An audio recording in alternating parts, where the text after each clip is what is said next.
ଆଜିର ଆଦର୍ଶ ବିଦ୍ୟାଳୟ ପ୍ରବେଶିକା ପରୀକ୍ଷାରେ ବିଜ୍ଞାନ ପ୍ରଶ୍ନର ଉତ୍ତର ଆମେ ଆଲୋଚନା କରିବା। 31 ନମ୍ବର କହୁଛି ନିମ୍ନଲିଖିତ ମଧ୍ୟରୁ କେଉଁଥିରେ ଆଲୁମିନିୟମ ମିଳିଥାଏ? ଆଲୁମିନିୟମ ସାଧାରଣତଃ ବକ୍ସାଇଟ୍ରୁ ମିଳିଥାଏ, ଅପସନ୍ ସି ଠିକ୍ ଉତ୍ତର। 32 ନମ୍ବର କହୁଛି ମନୁଷ୍ୟ ଶରୀରର ସାଧାରଣ ତାପମାତ୍ରା କେତେ?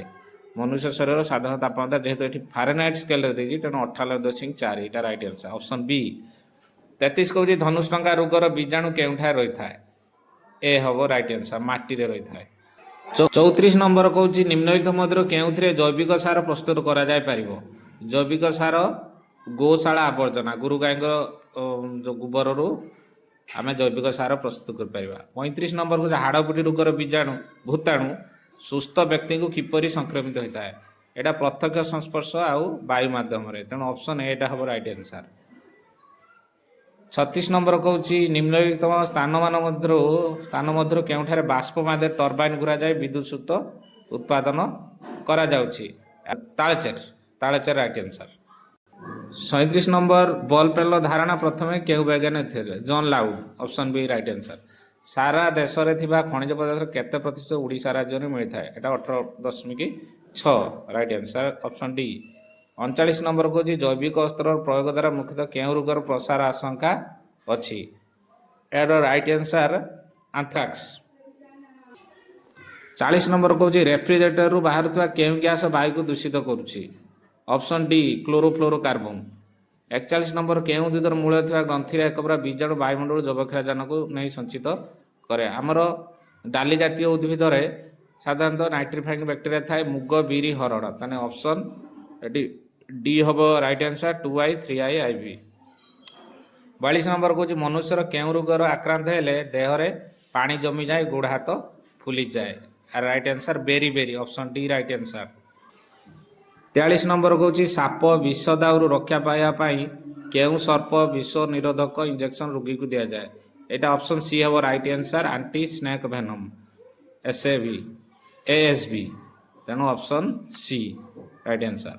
ରକେଟ୍ ବାଣ ଥିବା ବାରୁଦର କେଉଁ ଶକ୍ତି ଥାଏ? ରାସାୟନିକ ଶକ୍ତି, ଅପସନ୍ ଡି ରାଇଟ୍ ଆନ୍ସର।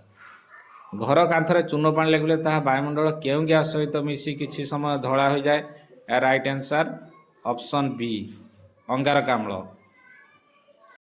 ବର୍ତ୍ତମାନ ସାମାଜିକ ବିଜ୍ଞାନର ସମସ୍ତ କ୍ୱେଶ୍ଚନକୁ ଆମେ ଆଲୋଚନା କରିବା। ଉତ୍ତରାଖଣ୍ଡର କେଉଁ ଜାତୀୟ ପାର୍କ ବ୍ୟାଘ୍ର ପ୍ରକଳ୍ପ ପାଇଁ ପ୍ରସିଦ୍ଧ ଲାଭ କରିଛି? ଏହାର ଉତ୍ତର Jim Corbett, option A right answer.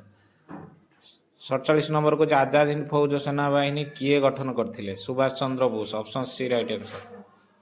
48 କହୁଛି ଭାରତର ପୂର୍ବ ଉପକୂଳସ୍ଥ ସମତଳ ଅଞ୍ଚଳରେ କେଉଁ ନଦୀର ତ୍ରିକୋଣଭୂମି ଦେଖାଯାଏ ନାହିଁ? ଏଇଟା ନର୍ମଦା ହେବ ରାଇଟ୍ ଆନ୍ସର, ଅପସନ୍ ଡି। 49 କହୁଛି ଭାରତର ଦକ୍ଷିଣରେ ଥିବା ମହାସାଗର ନାମ କ'ଣ? ଦକ୍ଷିଣରେ ଆମର ଭାରତ ମହାସାଗର ଅଛି। 50 କହୁଛି ଭାରତର ସର୍ବାଧିକ ବୃଷ୍ଟିପାତ ହେଉଥିବା ସ୍ଥାନଟି କେଉଁ ରାଜ୍ୟରେ ଅବସ୍ଥିତ? Meghalaya, option B right answer. 51 ରାଜସ୍ଥାନର କେଉଁ ସ୍ଥାନରେ ତମ୍ବା ଖଣି ଅଛି? ତମ୍ବା ଖଣି କ୍ଷେତ୍ରୀ, ଅପସନ୍ ଡି ରାଇଟ୍ ଆନ୍ସର। ରାଜ୍ୟ ଓ ଲୌହ ଇସ୍ପାତ କାରଖାନା ଦୃଷ୍ଟିରୁ କେଉଁ ଦୁଇଟି ଭିନ୍ନ ଅଟେ?